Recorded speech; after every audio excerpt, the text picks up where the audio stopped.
Hello, my name is Ender Luxio, and I'm more well known for my map of Lily's Revenge and the McDonald's map with two S's, but I've also made other maps such as the Pac-Man multiplayer map, trying to think of the other one, the Warp Zone I've created, and a few others sprinkled here and there. Very cool. And Skull, how about you?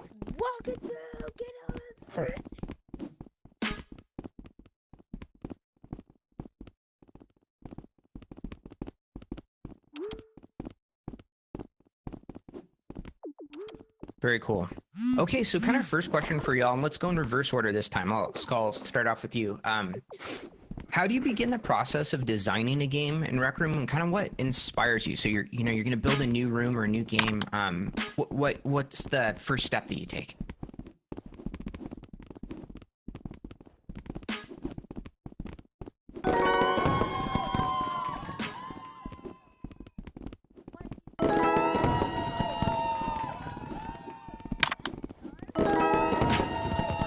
Under broadcasting crap.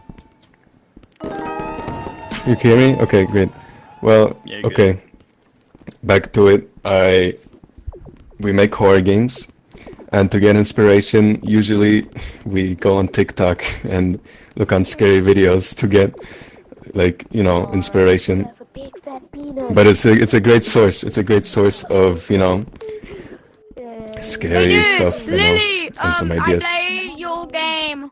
Dude, I'm your favorite Let's do a real guy. quick sound check just to make sure. I guess there is enough comments.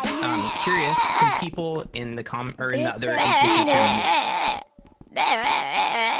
Okay, so you can hear Grandpa Corgo. Man Boss, would you just say something to see if we can hear you? What the? Yeah. Or you might be muted.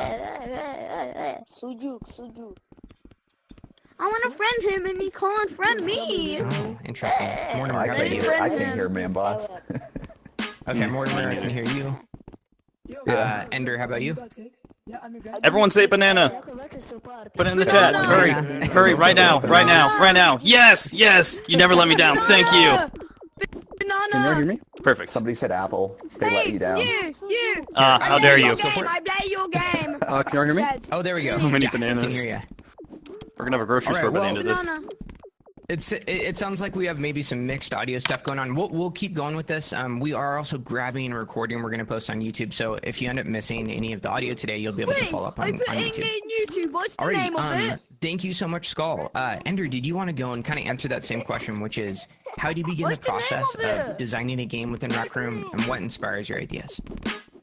For me personally, when it comes to ideas, it's just random stuff I think of, Lily! and random ideas just pop in my head. I'm like, okay, how can I put this into Rec Room? How can I use the tools that Rec Room's given me to turn this idea into an actual Play creation? Golden Trophy. Problem is, with most of the Never stuff play I Golden build is that all of it's Trophy. unpublished, so I just have a lot of stuff just sitting around not doing anything. But for the stuff I do release, I'm usually really happy with the product. But if there's another source that usually isn't just me personally, most of the stuff I sometimes watch on YouTube. I find inspiration from. Yeah. Awesome. And why you Mortimer, so same question good? for you. Yeah. So Me. we get our ideas from a multitude of places. Oftentimes, it's games that other people on our team really like, or I like a lot, and we try to reimagine it for VR and Rec Room. I also really like looking at communities that exist here and seeing how we can help them grow and be more cohesive.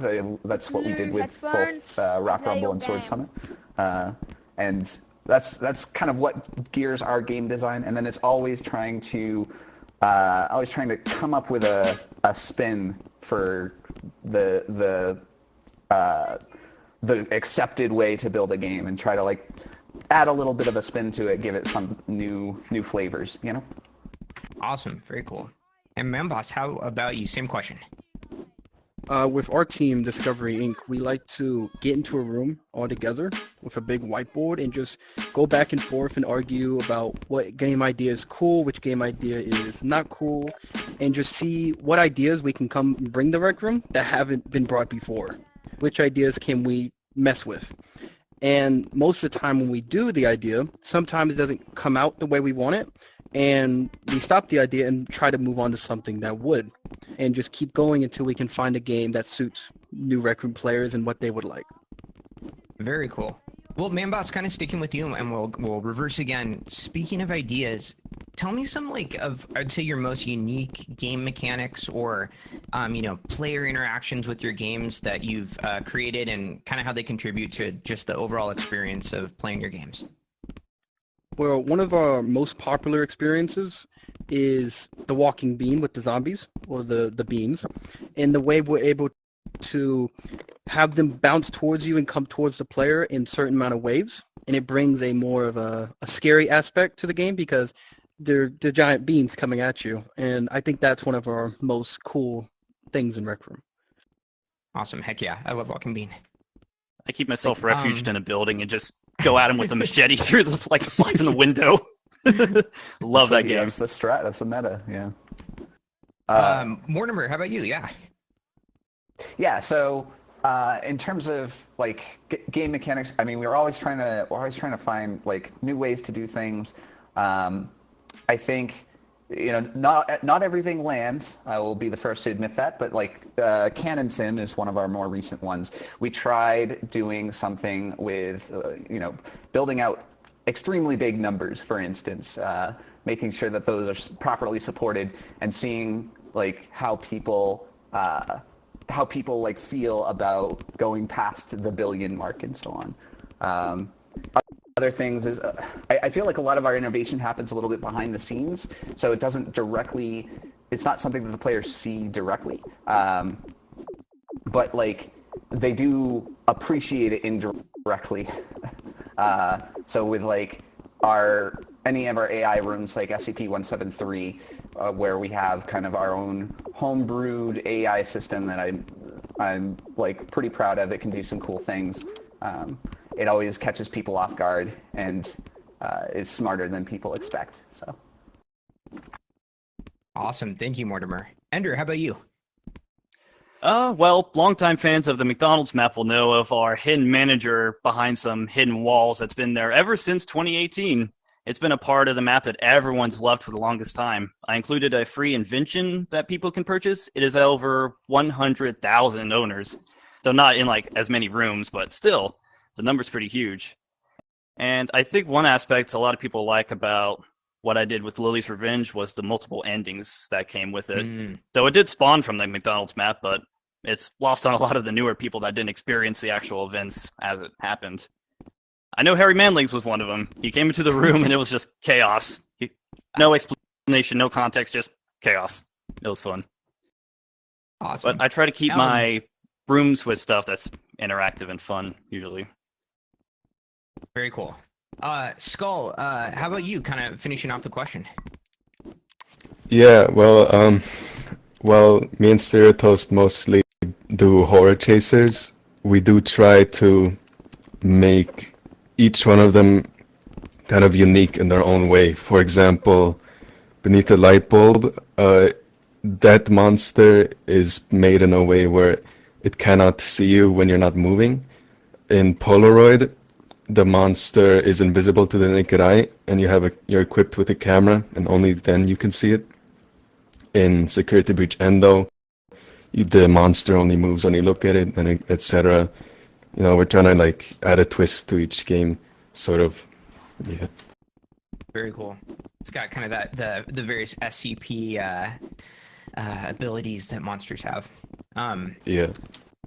So, kind of speaking of, I want to say the various mechanics and challenges you guys have come up with, how do you strike a balance for knowing that you're going to have a bunch of people coming into your rooms and balancing it for new players versus, players that, they might already be great at understanding the meta of how to build this room. So how do you balance gameplay for a wide audience? Start with you, Skull. Well, I think it's really important to make it clear how your game works. I think that's step number one. I don't know if I can think of much more than that. Do you have I want to say a little mini tutorial or any kind of descriptions that you kick your rooms off usually with? Yeah, in Polaroid, for example, or in Beneath the Light Bulb, we have a little board that explains to you how the game works, kind of in steps, how to win, how to see the monster, how to defeat it or something, just like that. Very cool. Ender, how about you? And the question was again, sorry. Oh yeah, sorry, I probably rambled there a little bit, but how do you strike a balance between making your games challenging, but ensuring that it's fun for a wide audience? It's difficult to really estimate because I have to also think about like the really, really left part of the group that's like, new players that's probably playing on mobile compared to the like high-end PC players that's been playing for years Yep. and years and years. And I think best way to do it is just make it easy for them to find the instructions, understand the instructions, and how to execute the instructions, making the level and the design in a simple, but for people that are more experienced, a more challenging way. I guess inviting for all, but hard to master, as the saying goes, even though I messed that one up. No, it's perfect. I know... Mortimer, same... Oh, sorry. Oh, sorry, keep going, Ender. No. Oh, I was just going to go back to an example of, like, when I first released Lily's Revenge. Thank you. When I first released Lily's Revenge, the hardest thing wasn't the bosses, it was the vents. I kept getting comments after comments, people getting lost in the vents, so eventually I ended up having to put dots on the map. And even then, not everyone really knows how to read the map that well. Not everyone knows how to, so I think that's like one of the hardest hang-ups of that map is the vents, and why some people don't really enjoy that route as much as they should.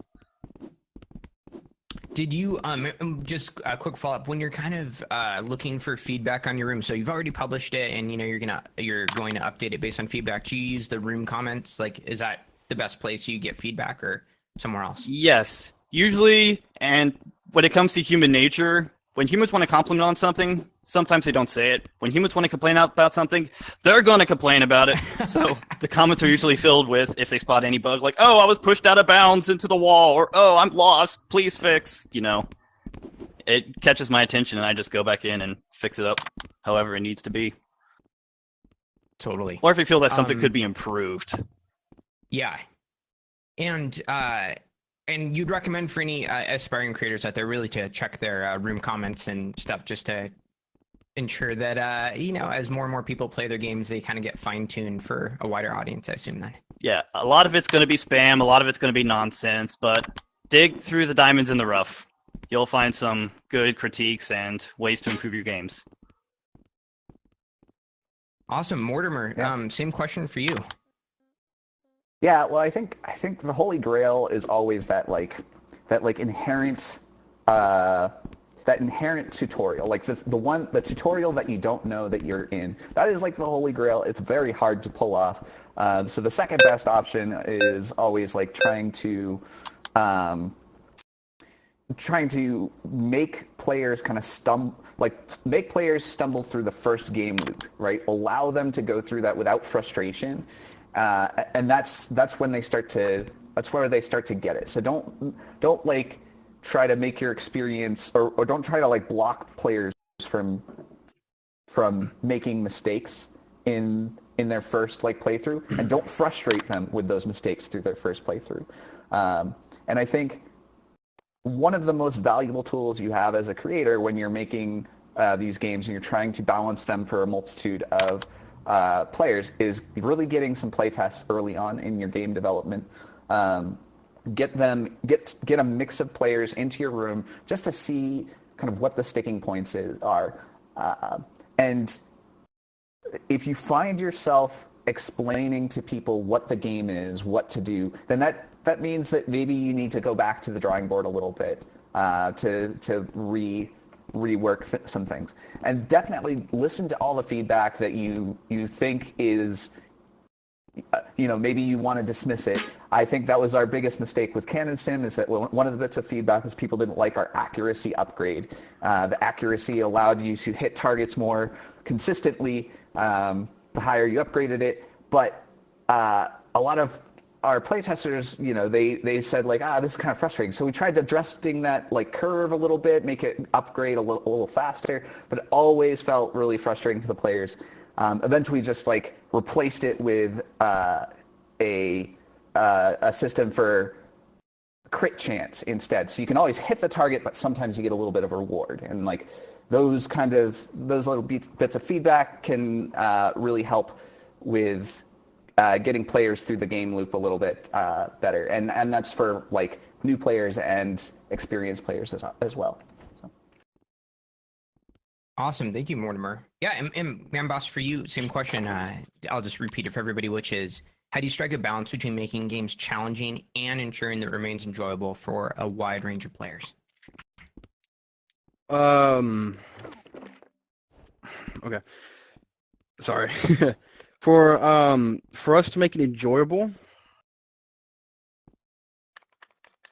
Sorry, I'm having more of a little brain fart moment at the time.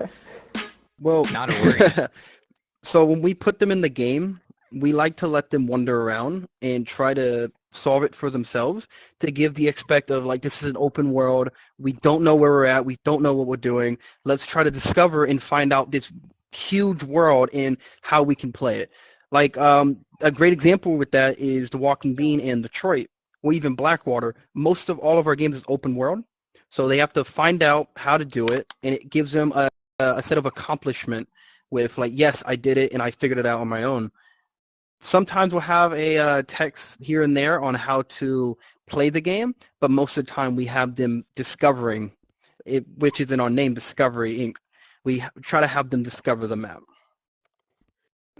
Awesome. Yeah, that's very cool. I always enjoy in Walking Bean just kind of that you have a different experience in each building as well. So it's cool to be able to kind of make that progression. Okay, next question. I'm going to go back to you, Skull.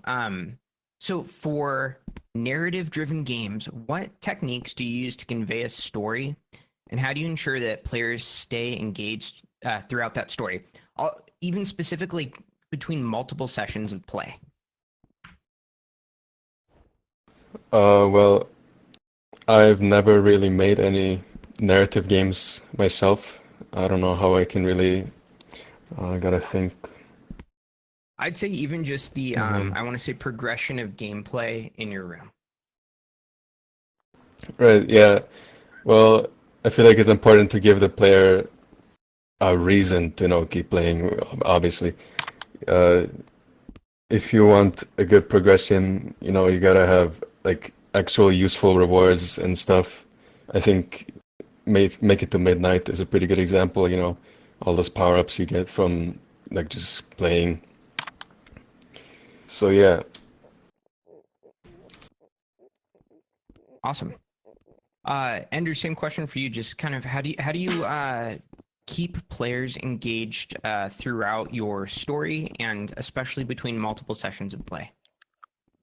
I'm semi in the opposite boat on both ends to Skull, as I've made a narrative game, but I've not really made a game like he's created where there's progression, where you actually like get levels up and you have a reason to come back, you have a reason to like get more points, unlock more stuff, get more power-ups and all that. With Lily's Revenge, a lot of people became invested with the stories because it first all started when randomly out of nowhere the McDonald's started taking off. I noticed in the subscribers there was a lot of people that liked the indie horror stuff or just indie games in general. So I thought, let's just plop a ghost in McDonald's and see where it goes. And I just grew and grew onto the story, making sure add a little bit of twist, add a little bit of stuff that makes sense, and I just slowly composed a story and then released the game. And a lot of people from then just immediately it soared, went super far. A lot of people love Lily, a lot of people love the multiple endings. A lot of people are waiting for the sequel, which I'm hoping with Limits V2 because holotars are expensive. And that's the reason why Lily's Revenge is so simple, because so many holotars. But with Limits V2, so many holotars, so much potential. I'm hoping for it. Please, Rec Room, any day now. Well, it's coming soon, I promise. Ender, quick follow-up, like, how many sessions do you think the average player in Lily's Revenge goes through before they get to an ending? Like, how many tries do you think it takes before they make it all the way through? For more of the younger crew, and funny enough, my cousin was actually scared of the first hallway sequence with Lily, and she could not get past it because she was just deadly scared of it chasing her. So I'd say for most, probably a few playthroughs, few iterations, especially when you have to play the two endings to go to the one ending. Awesome. And I'd say Cool. that's probably what contributed a little to it getting a lot of views as well, was just people coming back to it. And the password system was the saving grace to those that wanted to return to their favorite parts. Awesome. That makes sense. One reason I just wanted to ask this was, if you make a long narrative story, it's always tricky to set up games where people are going to come back. They're going to continue experiencing where they left off. And so, the password system is a great way to do that. Yeah, and I've thought about that myself. Like, why do people keep coming back to Lily's Revenge? It should be getting old by now a little bit, right? And I know it's like terrible for me to say that, but like a lot of people still love the game and still go back to it. I'm just surprised. Like, and I guess it's just like artists' view of their own work, but I don't think it's that good. Hot take, but I don't think it's that good. It was a great experiment, and I loved doing it. Was really happy with the result, but I'm excited for the sequel. It's going to go way beyond that. Heck yeah. We're always our worst own critic. Yeah. Yes. Mortimer, same question for you. Yeah. So we have a few like more narrative-driven games, but I think a lot of our stuff is focuses a lot on the gameplay side of it. So like Ruins of Stonefall and Director's Cut are two kind of narrative-oriented games. I would say that we try to keep exposition as minimal as possible. I feel like telling the story through the environment is something better to strive for, and also like giving clues to the players in the combat, even with like just combat voice lines and so on, are ways to kind of sprinkle in some amount of narrative. I don't think I've personally been on any projects that are super narrative driven right now, so I'm not maybe the best person to answer on this. I'm gonna pass it off, man boss. Your turn. Go for it. Could you repeat the question for me real quick so I can refresh my brain? That would make sense. I even forgot it myself. So for narrative-driven games, what techniques do you use to convey a story, and how do you ensure that players stay engaged throughout it, especially between multiple sessions of play? Okay. For one of our games, Polymistus, with the storyline, we try to keep it interesting on every single room, like keeping it action-filled and keeping the storyline simple. So from the beginning, we keep it a little action, and in between the middle, we keep it a little slow and a little more like climactic. And at the end, we dump it all on them with a big boss fight, and we try to keep with the same style as the first room, fighting and going and fighting and going all the way to the last. And I don't know, it kind of helped with the story. The game is still doing really well with the story, so I'm guessing it was successful. But we just kept it simple through the way. Very cool. Okay, kind of next question for y'all. This, I assume for some of you, the answer is going to be Rec Room Studio, but I'm curious kind of what is your approach to making, I'm going to ask this about both level design and asset design in your rooms. Do you have different approaches to making the kind of world space of your room, so level designs, layouts versus individual asset design? And are there any tricks of the trade or tips you'd love to give the audience? I'll go back to you, Skull. Mr. Luvian. You know Mr. Luvian, right? Yeah, No. well, we use Blender and Substance Painter to create the assets for the games. Although last game, Polaroid, we only used studio assets or like Blender assets, and it was kind of a disaster because, making each model and stuff, if you could just use a Maker Pen to like quickly create decorations and stuff. Like if you want to get quick decorations down, we recommend the Maker Pen, but if you want like high detail stuff, Blender assets work really nicely too. So like for the future, we've decided to like you'll do a mix of studio assets and also Maker Pen assets, which is we think is a pretty good mix. Skull, when you're building out your rooms, do you still use the Maker Pen to kind of do your overall level layout, and then you fill that with assets from Rec Room Studio, or is your like overworld also a Rec Room Studio asset? Polaroid was purely studio, but now Can we're you give gonna me a chair? use MakerPen mostly for the layout itself. Can you give me Cool. a chair? Ender, same question for you. As for me, I do have Rec Room Studio, but I have not used a lick of Oh, it. yeah. But I have you used sure? programs for modeling, such as Blender, Yo, Omar. when I was in college, and I took a game design course. My professor insisted we used Maya for making models and such. We went extraneously making as many detailed things as we could. Main thing was, like, we had to do a super detailed hydrant, and he was so specific with, like, oh, wait, no, you did it wrong. There's 8 on this instead of 6. You failed. You know, it was rough. Like, college was rough. But I've learned a lot, and I've not used Unity too much, but I think I'll get an easy grasp of it because through game design in my college class, I used Unreal Engine, which I'll miss the blueprints, but I think I'll be able to get a hold of Unity once I watch a few vids, and I'll be able to get jump started on Rec Room Studio. But back to the main question about the level design and all that. I do agree you need to have, especially for narrative games or games that are quest-based where you have to keep moving, make stuff detailed enough to where they don't get bored with a room, but not detailed enough to where they're like, oh, I want to stay here for a bit. No, you gotta have them keep going, I suppose. And just make sure they want to go somewhere. Give them a reason to go somewhere. Give them a reason to progress and let them explore and discover what you've created. Got 5 chairs. And just putting that mindset when creating your levels Listen, cheer me and again. just thinking, Cheer me one would more they time, want to bro, go yeah. to this little area over here? Would they want to go over here? Would they want to do this? Would they want to do that? Would they want to fly like a bird and dance like a chicken? Where'd Mortimer go? But yeah, Mortimer. that- All right, well, hopefully we'll get more We'll be of that. back shortly. Manboss, how about you? For level designing with us, we love to use the MakerPen. For like our building and our environment, we just love the look that y'all done with Rec Room with the blocks.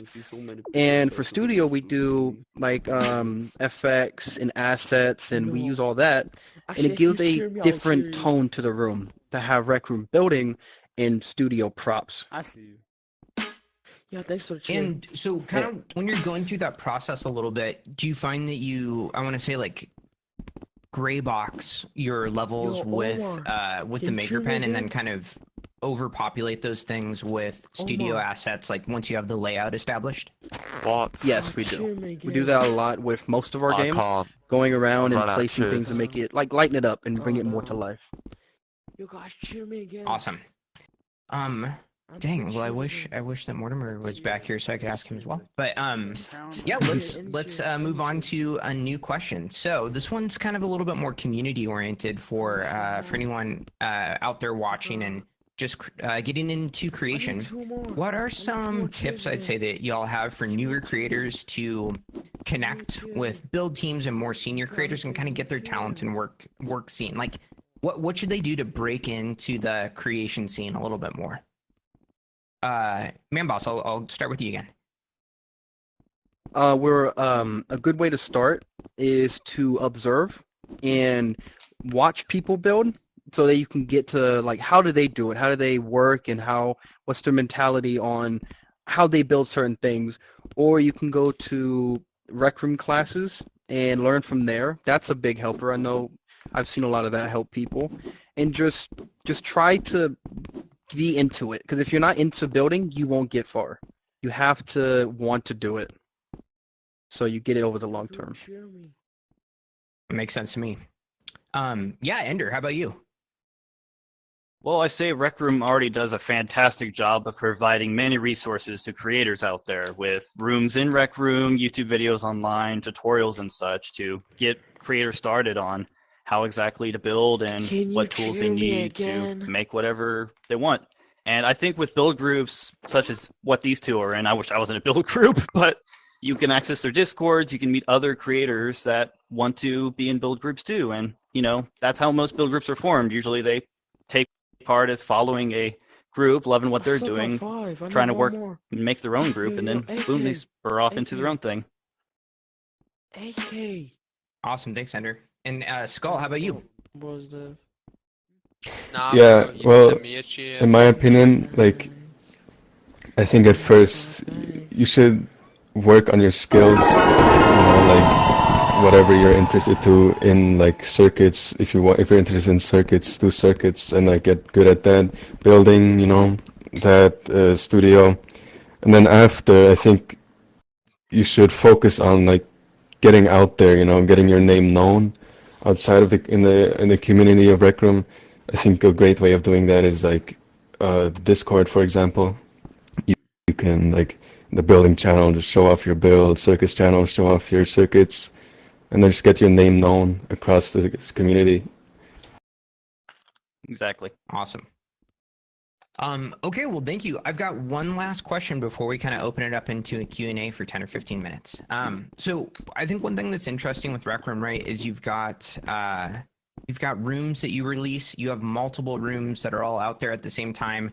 You're getting feedback live as your rooms are as you're out there. So how do you handle like these moments where you update your rooms and you notify your players that things have improved or changed? And kind of what factors do you have that influence your decisions to make changes once a room is already out there in the wild? Manboss, I'll start with you. What we like to do is we like to go a little extra, and most of the time we will make a trailer for the update, or we'll get a certain amount of people in there and have them, see it, and then eventually they'll tell their friends about it and they'll spread the information. And then we go and we give the announcement, like, this has been updated, come check this out, we'll share the video out, and we'll just, eventually people will gather around and play the new update. No, Mortimer. We need to upgrade his 56K. Sorry, did you have anything more to say, Manboss? Hopefully I didn't interrupt you there. No, I didn't. Alrighty. Ender, how about you? Question? Yes. So how do you handle updates and improvements to your games after they're already published, and what factors influence your decision to make changes and additions? Well, again, going back to the comments is one good way to know if I need to make any updates, or if they have a suggestion that I think is a good idea, or if they have a complaint about something that I'll easily fix up. But some of the times I just go into the room myself, I walk around and just see, this could be changed, this could be improved, and if I feel like it's necessary enough, I make the changes, and sometimes I post update notes, sometimes I don't. It just depends on if it's a big enough change or not. Cool. Yeah. But I am starting to get more on the social media end and posting more stuff, so if there is like any major updates, I'll be posting more about that than I usually do. I need to get out of my introvertedness. I'm going to early take a question from the crowd here from one of the people watching. They asked, have you had any like really funny moments of player feedback in your rooms? Good boy. Trying to think. Who the fuck are you? Okay, one of the funniest things, I remember really early on when McDonald's was still starting to take off. Like I said, there's a manager. If you interact with them behind the wall, it's just a big Ronald thing. It pushes you, funny, but a lot of things started happening where people accidentally kept getting pushed through the wall. And as a result of that, I decided to make a ladder where they can access the roof, because the area that pushed to was just empty space, because I made a big play place, but a McDonald's meant for a play place that's like super duper tiny, so it doesn't match up in like the empty room in the very back corner. So empty space, so I had a ladder so people wouldn't get trapped, they can at least get out. So I found that super funny that I just kept hearing about that, like, no, he pushed me out of bounds, help, stuck. That's funny. It reminds me of like trapping people in The Sims. Skull, question, kind of same question for you, which is how do you kind of manage live updates for rooms you've already shipped? So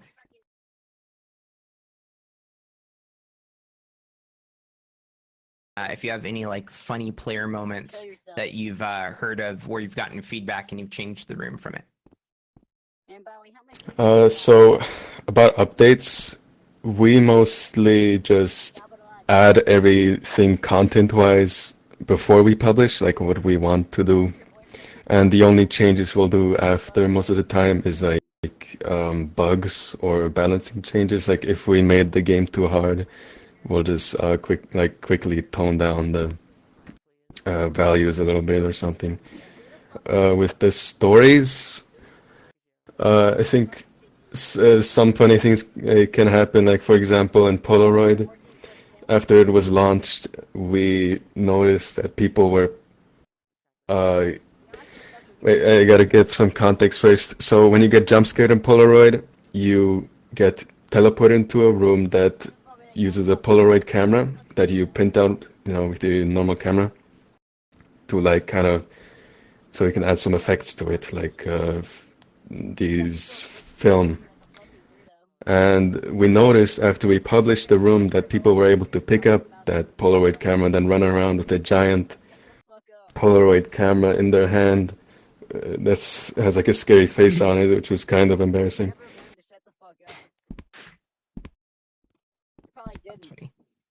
Cool. Well, thank you. We got Mortimer back here too, so thank goodness you've survived. So Mortimer, if you want to kind of round up the last little bit of the question here, and then we'll go to Q&A.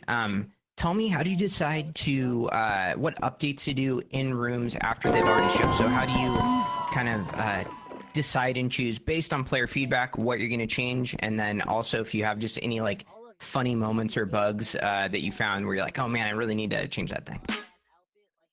Yeah, I think a lot of times we try to stay agile and publish before we've actually finished everything that we want to do. We publish an MVP, a minimum viable product, for the game, and that's basically like playtest mode. Like it's playtesting on steroids. So you get a ton of feedback coming back, and then you already have stuff that you're planning on releasing later. So like while you're doing those other things, you're pulling in the feedback that you're getting from players constantly. So that's kind of our approach to updating games, is like, let's get an MVP out. That MVP ends up being basically the play test, but at scale with lots of people coming in and trying your game. And then while we're doing the new features and upgrading the game, those bits of feedback that players give get incorporated in, and we get to see how players are playing the game and so on and so forth. So I'm gonna skip the funny things. My brain's a little scattered from crashing twice. So no worries. Well, I'm glad you're back in for kind of our last section here. So we're gonna do a 10-minute Q&A section. So I'll be reading the chat. If any of y'all in the audience want to ask some questions, we can ask them to our awesome panelists here. So first question I saw really quick there, which was what did you plan to do when Studio first came out? So did you Studio came out? What was kind of the first thing you did with it? I'll ask that. What was your first test you did with Studio? Man Boss, if you wanna take it, but any one of you can. Yeah, I got it. So if No, you. sure. I heard about it and I was excited for it. That's it. I immediately started like getting everybody caught up on Blender. My goal when we got access to Studio was like, hey, let's just get something out there. It's not going to be good. I knew that it wasn't going to be good. Neon's Den is kind of a mix mash of all sorts of things that we were trying out, and everybody was experimenting. Not my favorite looking room. I think we're doing much better now, but like that's kind of what we pushed out to get the feel of the pipeline, this new building experience. So that was the first thing that we did, was very much just let's see what we can do as quickly as possible. Cool. How about you, Man Boss? When Rec Room Studio was announced, I was like a little girl, like, it's awesome. It was the best thing to ever come out. And like my first thought was like, I want to make like Battlefield in Rec Room. I want to do something big, something that's never been done before. And that was like, I was just amazed with when it came out. Awesome. Another question from the chat here, and anyone can hop in and answer this. What do y'all think is the hardest part about creating games in Rec Room, or I want to say good games in Rec Room? Input I think detection. the hardest part is feeling Input when detection and it's performance. completed. Motivation to keep going. Yeah, All right. agreed. Yeah, What, I want to what are say things on you the do? previous question. Can I say something? Oh, go for it, Skull, please. Okay, thank you. For me and Stereo, like, it might be kind of bizarre, but like for us, it's always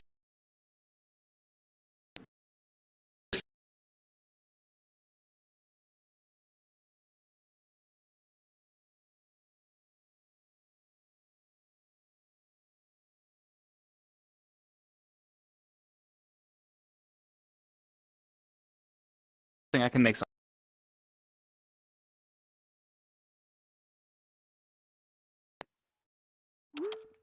And I just love Awesome. it when other people feel the same way. I think I might have missed the circuit question. That Mortimer, you just answered, I think. Oh yeah. I'm just answering cheer questions me. in the chat as I see them. You need to cheer me. Nice. Yeah, I'll Cheer. kind of ask this question, which is, Yes. what do y'all think is the best way to get started with circuits? Like, what's if someone's never used circuits before, what do you recommend the first thing is they do? Ooh, that's a tough one. I advocate for learning by doing. I think like getting a little project, but that's risky to tell people that because you need to know your scope. You need to know like the scope of what you should be doing. So try tackling a problem that's kind of really what you think is really easy. Try tackling something that you think should be easy, and then you will find that it's not so easy, and you will learn a lot by kind of pursuing that idea. So don't try going after a hard thing first when you're just picking up circuits. Pick a project that's kind of what you think is easy, and then you will learn what you don't know yet. Awesome. I saw kind of an interesting question in the chat, which is, how do you make your room not feel like it's in a box? And I know that sounds like a basic thing, but it's interesting to think about if you've never made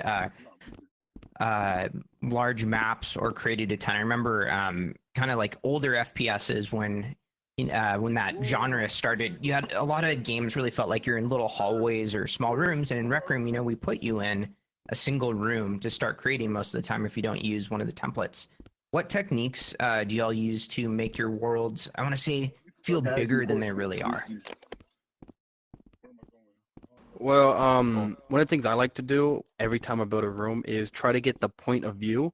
Like if I'm looking from a distance and just keep building and going back to a certain area, and just if it looks too close, I either move it out or scale it up, just to make it try to get the scaling of real life objects into the room, and it makes it seem bigger. That's awesome. That's something I notice in Rec Room that's really interesting always is since, you create in VR, or you can create on any platform, but since VR is one of the available platforms, you get that sense of like human scale kind of naturally sometimes, which is really cool. I'm curious if anyone else has an answer for that question about how do you make your rooms feel bigger and more expansive? I'd say when first. Well, you raised your hand. No, I'll go for Ender. It's okay. I defer to Ender. Ender, it's yours. All right. The floor is yours. Alrighty. Well, I know most of my maps, just because they're older, aren't really a good example of it. But I say, of course, starting out, boxy rooms are absolutely fine. But best way to make them not so boxy, of course, make them not just a box, make them a little more complex, give it some rounded curves. Like, for example, this beautiful auditorium. There's not really a wall that goes straight for a while. You see how it curves around, goes around here. I know it's an auditorium, but still. Like, it could be more boxier than it is, but the walls curve around in a way. Nothing's really straight for too long. It all forms, like, beautifully into beautiful architecture. And that's how you do it. Cool. Yeah, and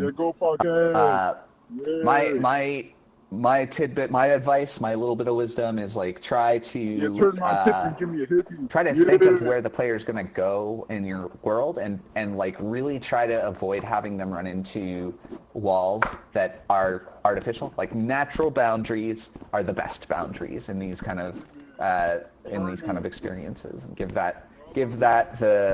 make that the priority. That's the holy grail. Try to blend your boundaries into where the player wouldn't want to go anyway. Awesome. That is great feedback for level design. Cool. Well, we're getting towards the end here. Just want to ask if anyone had like one last for the panelists here, any last tidbit thing you wanted to say before we close out.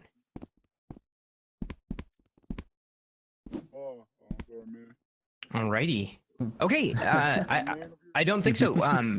Yeah, sweet. Well, I just wanted to thank each of you for coming out here today, really spreading some wisdom, helping new creators with